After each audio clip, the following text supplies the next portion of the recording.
এতিয়া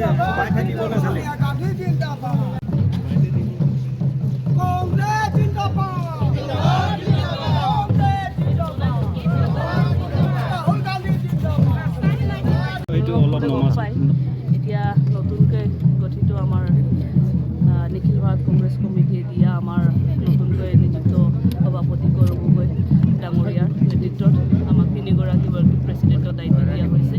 আজি কাৰ্যভাৰ লোৱাৰ পাছতেই আমাৰ সভাপতি গৌৰৱ গগৈ ডাঙৰ নেতৃত্বত অবজাৰ্ভাৰসকল বনোৱা হৈছে আৰু সকলো জিলাই জিলাই পঠোৱা হৈছে।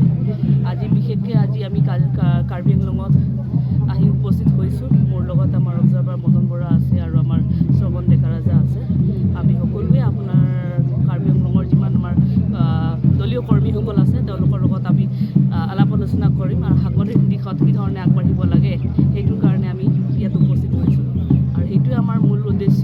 আৰু যি ধৰণে আমাৰ নেতা ৰাহুল গান্ধী ডাঙৰীয়াই এটা সকলো যাতে সংবিধান ৰক্ষা হওক, গণতন্ত্ৰ ৰক্ষা হওক, সেই বাৰ্তা সকলোৰ মাজত চলাই গৈছে। সেইকাৰণে আমাৰ কংগ্ৰেছ কৰ্মীসকলৰ দায়িত্ব আছে যে আমি সকলো সেইখিনি আমাৰ সকলোৱে যাতে মিলিজুলি থাকোঁ, জাতি জনগোষ্ঠী ধৰ্মাৱলম্বী মানুহ শান্তি সমৃদ্ধ থাকোঁ, তাৰে কাৰণে এই বাৰ্তাটো লৈ পেলাই সকলো ৰাইজৰ ওচৰত আহিছে।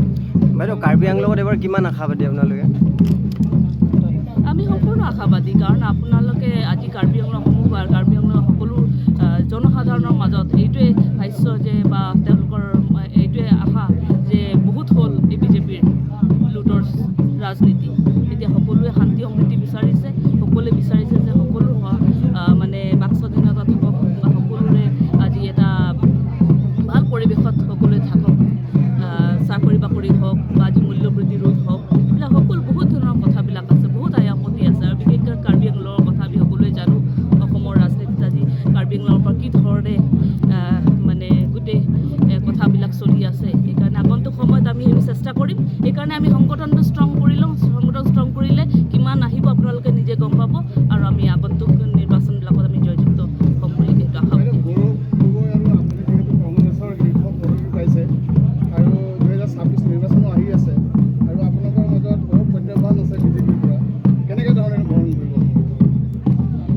প্ৰত্যাহ্বানটো বহুত আছে আৰু হয়, ৰাইজে এতিয়া চৰকাৰ বনায় নহয় জানো। এসময়ত আমাৰ কংগ্ৰেছো আছিলে, তাৰপাছতে এতিয়া বিজেপি আছে, আগতো বেলেগ দলো আছিলে। ঠিক তেনেধৰণে ৰাইজে এতিয়া দেখি পাইছে যে কি ধৰণে আজি ৰাইজক বিজেপি চৰকাৰখনে প্ৰতাৰণা কৰি আহিছে। আজি মুখ্যমন্ত্ৰী হিমন্ত বিশ্ব শৰ্মাৰে কথা চাওক, আজি যি কথা কয়, আজি কাৰ্বি আংলঙৰ কথাই চাওক। আমাৰ যি ইয়াতে লোকেল খিলঞ্জীয়া লোকসকল আছে তেওঁলোকৰ মাটিবিলাক কি ধৰণে ইয়াত বিক্ৰী কৰা হৈছে আমি সকলোৱে জানো। আজি মানুহৰ হাতত নিজৰ হাতত পইচা নোহোৱা হৈছে। আজি মানে কি চাকৰি বাকৰি পাব লাগিছিল নাই, জনগোষ্ঠীৰ লোকসকলে কি ধৰণে সন্মান পাব লাগিছিলে সেইখিনি নাই পোৱা। তো সেইকাৰণে আপোনালোকৰো যি আমাৰ সংবাদ বন্ধুসকল আছে, আপোনালোকৰ যদি কিবা হয় তেতিয়া আপোনালোকৰ ওপৰতো বিপদ আহি যায় নহয় যে বাক স্বাধীনতা নাইকিয়া হৈ গৈছে। তো সেইখিনি সকলো ৰাইজে গম পাইছে আৰু সেইকাৰণে প্ৰত্যাহ্বান আছে, কাৰণ চেলেঞ্জেছবিলাকতো থাকিবই। সেইবিলাকৰ পৰা ৰাইজক কেনেকৈ আমি উদ্ধাৰ কৰিব পাৰোঁ তাৰ কাৰণে আমাৰ চেষ্টা থাকিব। আৰু আমাৰ সভাপতি কোৱাৰ দৰে যুঁজ এখন হ'ব। সেইকাৰণে ৰাইজৰ হৈ পেলাই আমি সকলোৱে ৰাইজৰ লগত আমি এই যুঁজখন কৰিম।